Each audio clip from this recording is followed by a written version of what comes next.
Weasel words, the hidden weapons of deception. Hey everyone, welcome back to another deep dive where we cut through the noise and get to the heart of how ideas shape our world. Today we're talking about something sneaky but incredibly powerful in the way people try to influence us. It's those slippery phrases that sound important but really don't commit to anything solid. You know, the kind that let someone make a big claim without ever having to back it up when things go wrong. Imagine listening to a discussion and feeling like you're nodding along, but afterwards you can't quite pin down what was actually said. That's the trap we're unpacking today, because these tools are everywhere in debates about how society should work, especially when it comes to pushing certain visions of control or redistribution. We'll explore how they operate, why they're so effective at deception, and how to spot them before they cloud your thinking. Stick around, because by the end you'll have a sharper eye for when language is being weaponized to push agendas that don't hold up under scrutiny. If this episode helped sharpen your awareness of these deceptive tactics, please hit like, share it with others who value clear thinking, subscribe for more unfiltered explorations, and drop a comment with your own examples of weasel words you've encountered. Your engagement keeps these conversations alive and reaches more people questioning the narratives. Let's start by getting clear on what these weasel words really are. They're vague, ambiguous expressions that appear meaningful on the surface but lack precise content. They suck the substance out of a statement, much like a weasel might drain an egg while leaving the shell looking intact. The result is you think you've heard a solid argument, but there's nothing there to hold accountable. This vagueness lets speakers evade responsibility, imply unproven claims, or manipulate perceptions without committing to specifics. In practice, they qualify through several tricks. Some rely on numerical vagueness, throwing around terms that suggest quantity without evidence. Others use passive voice or anonymous sourcing to dodge who exactly is saying what. Then there are those glittering generalities, positive-sounding but undefined words that evoke emotion while avoiding falsifiable details. They thrive in propaganda because they exploit how our minds fill in blanks with our own hopes or fears. Demand specifics like what exactly, how measured, who benefits, and watch how quickly the illusion crumbles. Now, let's dive into how these play out as tools of propaganda and deception. Think about calls for social justice. The term sounds noble, implying fairness, but press for details and it often evaporates. Who decides what's just? At whose expense? It justifies redistribution without specifying mechanisms or outcomes, letting advocates shift goalposts endlessly. Counterarguments might claim it's simply about helping the disadvantaged. But that misses the point. If the goal is helping individuals in need, why cloak it in collective terms that demand systemic overhaul? Logic shows voluntary charity or targeted aid achieves help without the coercion and unintended consequences of broad mandates that treat people as interchangeable parts in a grand plan. Sustainability gets tossed around constantly in policy talks. A sustainable approach to resources or economies sounds responsible and forward-thinking. Yet it often masks short-term costs or ineffective measures, like piling on regulations that stifle innovation while promising long-term gains that never quite materialize. Critics might say we need these guardrails to protect future generations, but sheer reasoning reveals the flaw. True protection comes from incentives that encourage efficiency and creativity in a free market, not top-down dictates that ignore trade-offs. History shows centralized planning under communism repeatedly led to waste and shortages precisely because vague ideals replaced concrete calculations of cost and value. Fairness is another classic. A fair competition or fair share sounds equitable, but it's subjective.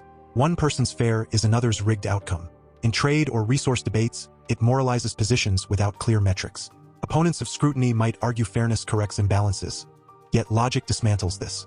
Imbalances arise from voluntary exchanges or differences in effort and risk. Forcing fairness through authority ignores that and creates new imbalances, as those enforcing it gain power while productivity suffers. Free markets, by contrast, reward value creation openly, letting participants adjust without a central decider playing favorites. You'll hear phrases like some experts say the current path is inevitable or many citizens demand change. These numerically vague nods suggest broad support or authority without polls, names, or data. It manufactures consensus. A counter might be that collective wisdom emerges this way, but reasoning shows its evasion. Real consensus stands on transparent evidence. Anonymous appeals let bad ideas hide, whereas demanding named sources and verifiable claims strengthens discourse. Without alternative gets deployed to frame policies as unavoidable, like certain energy shifts or economic overhauls. It shuts down debate by pretending no other options exist. But logic exposes the deception. Alternatives always exist, from decentralized solutions to market-driven adaptations. Claiming no alternative is itself a tool to consolidate authority, discouraging the creative destruction that free markets use to solve problems more effectively than rigid plans ever could. Social cohesion or societal unity appeals emotionally for togetherness, yet often means conform or face consequences. It glosses over genuine differences in values or priorities. Someone might counter that unity is necessary for stability, but pure reasoning counters that forced unity under Bolshevism historically bred resentment and inefficiency. Voluntary cooperation in free markets builds real bonds through mutual benefit, not imposed narratives. Reform sounds inherently positive, an improvement, but frequently means higher burdens or cuts disguised as progress. It lets proponents claim advancement while obscuring details.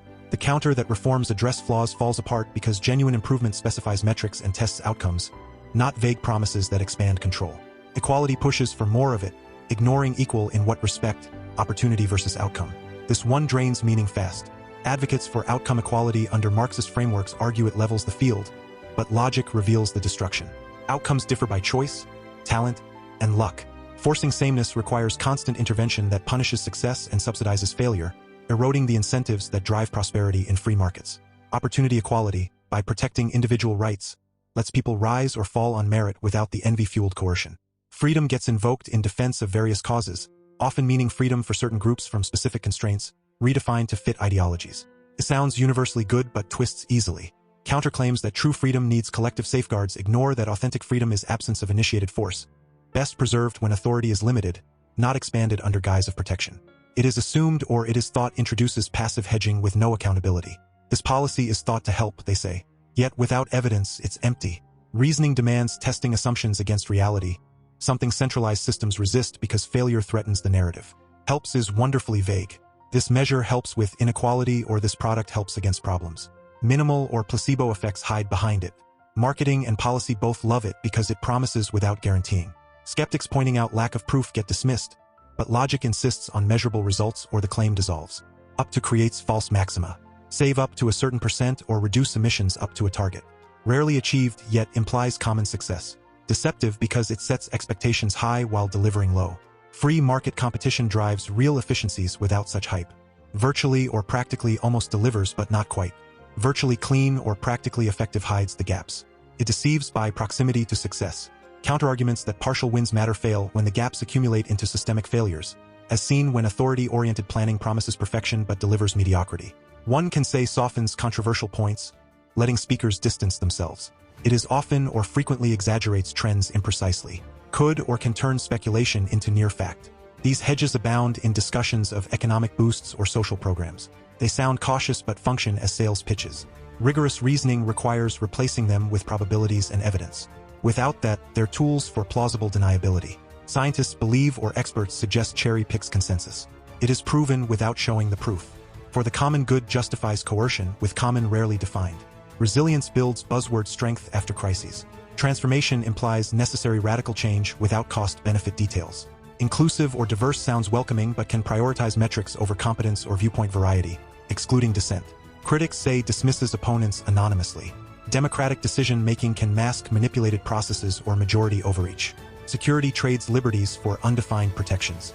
Participatory processes sound democratic but often legitimize pre-decided outcomes through performative consultation.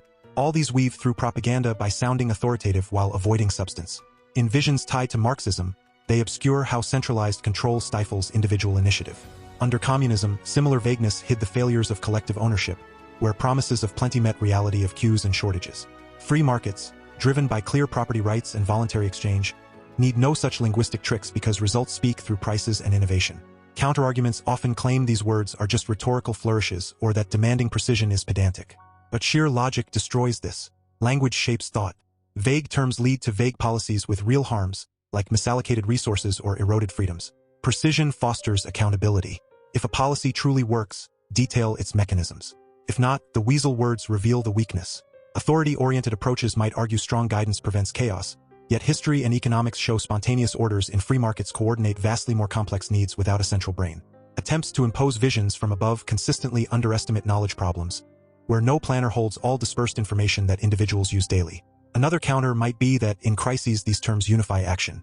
Reasoning counters that genuine unity emerges from shared principles like non-aggression and mutual gain, not emotional appeals that paper over disagreements. Forced unity breeds underground resistance and inefficiency.